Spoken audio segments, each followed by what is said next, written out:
Le premier ministre fait escale à Edmonton afin de souhaiter la bienvenue à sa nouvelle prise. Le député conservateur albertain Matt Jeneroux traverse à son tour la Chambre pour joindre les libéraux. C'est un grand plaisir d'accueillir Matt à l'équipe gouvernementale à ce point tournant pour notre ville, la ville d'Edmonton, notre province, le province d'Alberta et notre pays. Pourtant, cet automne, alors qu'il se retrouvait au cœur des rumeurs, Matt Jeneroux annonçait qu'il allait quitter la politique au printemps pour des raisons familiales. Aujourd'hui, il prétend avoir changé d'avis.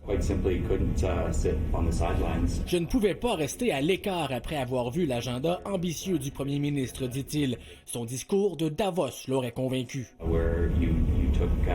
Everything head on, and I think for me that's where a lot of the world changed. I think it opened a lot of eyes. Après Chris D'Entremont et Michael Ma, Matt Jeneroux devient le troisième conservateur à changer de camp. Le chef Pierre Poilievre l'accuse de trahir la volonté des électeurs. Malheureusement, M. Carney a décidé de chercher une majorité coûteuse et antidémocratique en faisant des deals avec un député qui a malheureusement trahi ses commettants. Avec cet ajout, Mark Carney aurait pu être majoritaire, sauf qu'il a perdu 3 députés dans les dernières semaines. Bill Blair est devenu diplomate, Chrystia Freeland travaille maintenant pour le président ukrainien et Tatiana Auguste a perdu son siège après que la Cour suprême ait annulé le résultat de l'élection à Terrebonne. Il y aura 3 élections partielles. Si les 2 circonscriptions ontariennes devraient demeurer aux mains des libéraux, c'est à Terrebonne que se jouera la majorité du gouvernement. Le Bloc québécois pourrait bien reprendre le siège qu'il occupait avant 2025. Est-ce que la décision de la Cour suprême vient chambouler vos plans? Le gouvernement aura une décision à prendre quand est-ce que les élections devraient être